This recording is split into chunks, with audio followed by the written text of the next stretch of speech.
Inilah 10 hewan yang dijamin masuk surga oleh Allah Subhanahu wa Ta'ala. Ternyata, bukan hanya orang beriman saja yang kelak bisa masuk ke dalam surga. Akan tetapi, ada beberapa hewan yang memperoleh keistimewaan menjadi penduduk surga. Syekh Ahmad Ad-Dardiri dalam kitab Hasyiah Qisatul Miraj menjelaskan, bahwa ada 10 hewan yang kelak akan masuk ke dalam surga.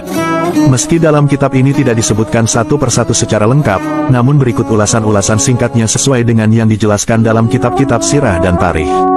Adapun hewan pertama yang masuk surga, yaitu ikan yang menelan Nabi Yunus alaihissalam. Dalam kisahnya, Nabi Yunus dahulu diutus untuk menyebarkan ajaran Allah Subhanahu wa Ta'ala kepada sekelompok orang yang disebut sebagai kaum Ninawa. Karena Nabi Yunus merupakan pendatang, maka kaum tersebut tidak mempercayainya. Nabi Yunus yang telah putus asa pun lantas memilih pergi dan mengembara hingga ikut naik ke kapal yang penuh muatan. Karena terjadi badai di tengah laut, mereka yang ada di dalam kapal berusaha membuang muatannya satu persatu termasuk orang yang menaikinya. Saat diundi, nama Nabi Yunus keluar dan beliau pun harus diceburkan ke dalam laut. Nabi Yunus kemudian ditelan oleh seekor ikan besar dan bertahan di dalamnya selama 40 hari. Di dalam perut ikan itu, Nabi Yunus terus berdoa dan memohon ampunan kepada Allah Subhanahu wa Ta'ala. Beliau merasa bersalah karena meninggalkan kaumnya begitu saja.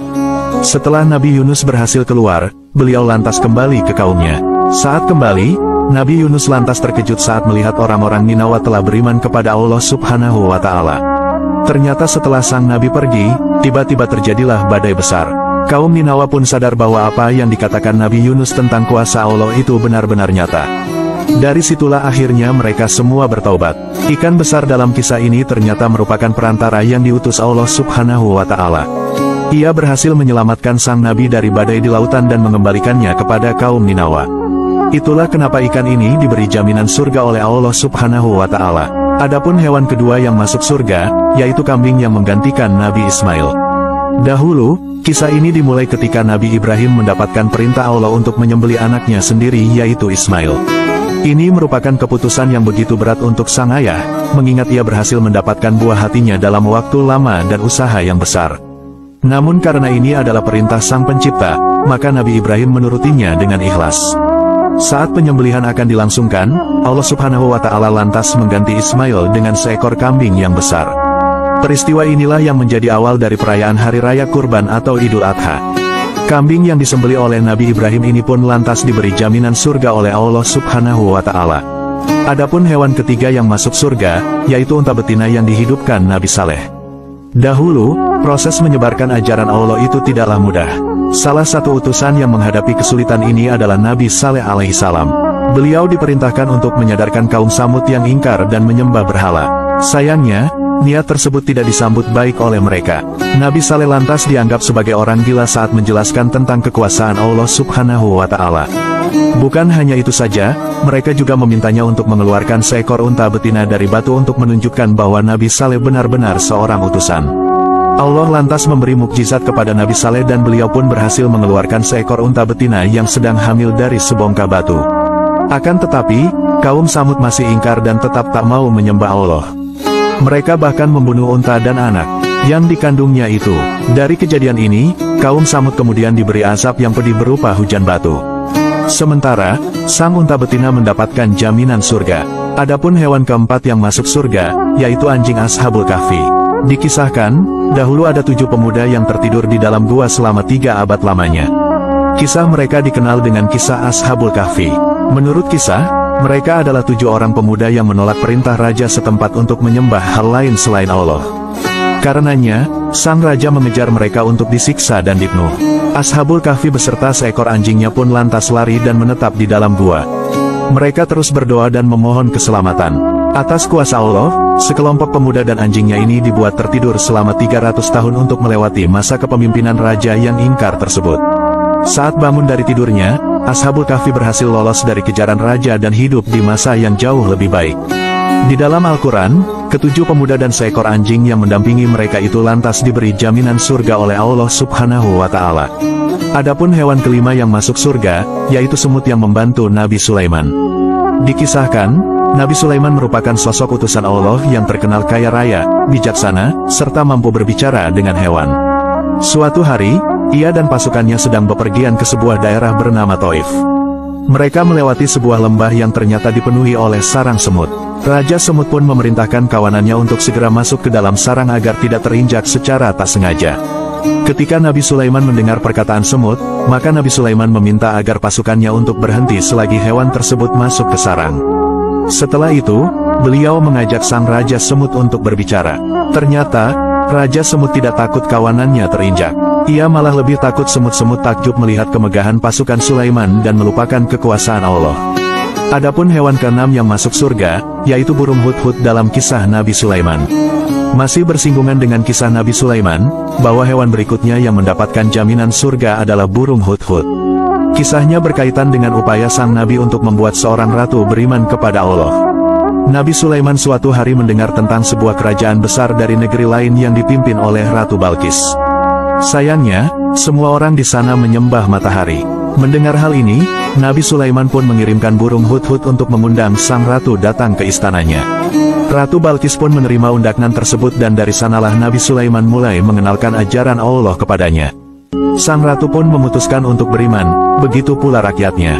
Dari kejadian ini, burung hudhud yang menjadi perantara itu juga diberi jaminan surga. Adapun hewan ketujuh yang masuk surga, yaitu ketujuh keledai Nabi Uzair. Nama Nabi Uzair mungkin tidak sering kita didengar, namun ia adalah utusan Allah yang diceritakan hidup pada zaman Nabi Isa. Saat sedang bepergian dengan keledainya, sang Nabi berhenti di sebuah daerah yang hancur karena perang. Di sana, beliau juga melihat tulang belulang manusia yang hancur bersama dengan permukimannya. Nabi Uzair pun bertanya-tanya dalam hati. Mendengar hal ini, Allah pun ingin menjawab pertanyaan Nabi Uzair. Beliau tertidur di bawah pohon di desa tersebut. Tanpa terasa, ternyata beliau telah tidur selama 100 tahun. Tubuhnya telah hancur melebur dengan tanah. Begitu pula dengan keledai yang dibawanya. Nabi Uzair kemudian terbangun dengan tubuhnya yang telah utuh kembali. Di saat itulah, ia menyaksikan bagaimana kuasa Allah dalam membangkitkan keledai miliknya dari tulang belulang hingga utuh dan hidup kembali. Adapun hewan kedelapan yang masuk surga, yaitu sapi betina dalam kisah Nabi Musa. Dahulu pada zaman Bani Israel, hiduplah seorang laki-laki kaya dan ternama yang tidak memiliki keturunan. Suatu hari, ia tiba-tiba dibunuh oleh orang yang tak dikenal. Masyarakat setempat pun terkejut dan ingin menemukan siapa pembunuhnya. Mereka pun datang kepada Nabi Musa untuk meminta petunjuk. Sang Nabi lantas memohon bantuan kepada Allah dan mendapatkan perintah untuk menyembelih sapi betina dengan ciri-ciri tertentu. Sapi tersebut tidak boleh terlalu tua dan muda, memiliki kulit yang bersih, dan tak pernah membajak sawah.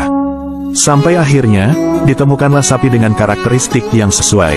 Setelah sapi itu disembelih, Nabi Musa lantas memukulkan dagingnya kepada jasad laki-laki yang dibunuh tersebut. Jenazah itu kemudian benar-benar bangkit dari kematiannya dan memberitahukan sosok pelaku yang telah membunuhnya. Sapi yang disembelih itu pun mendapatkan surga karena ia berhasil menunjukkan mukjizat dari Allah kepada kaum Bani Israel melalui Nabi Musa.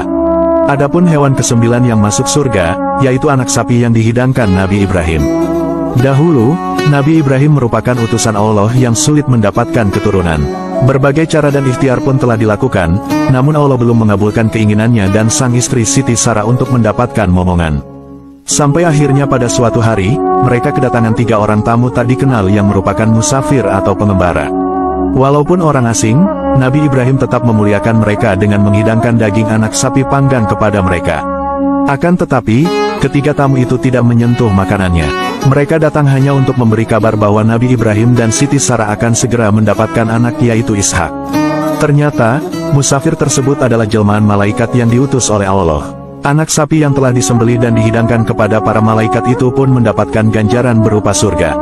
Melaluinya, Nabi Ibrahim juga membuktikan bahwa dirinya merupakan orang yang tabah dan memuliakan tamunya. Adapun hewan ke-10 yang masuk surga, adalah hewan buruk. Perlu diketahui, bahwa buruk merupakan hewan yang ditunggangi Nabi Muhammad dalam perjalanannya dari Masjidil Haram Mekah hingga ke Masjidil Aqsa di Yerusalem. Menurut riwayat hadis, hewan buruk ini berbulu putih dengan tinggi melebihi keledai, dan bisa bergerak secepat kilat. Ia dibawa oleh malaikat Jibril kepada Nabi Muhammad untuk melakukan perjalanan yang kini diperingati sebagai peristiwa Isra Mi'raj. Dalam peristiwa ini, Nabi Muhammad juga menempuh perjalanan hingga ke langit ke-7 untuk menerima perintah sholat. Nah, itulah 10 hewan yang dijamin masuk surga oleh Allah Subhanahu wa Ta'ala. Kisah-kisah nyata ini bisa digunakan sebagai pengingat kita akan sejarah Islam yang luas dan syarat akan pesan yang dalam bagi umat Islam. Semoga kisah ini bermanfaat. Wallahu a'lamu bishawab. Jangan lupa di subscribe, semoga berkah.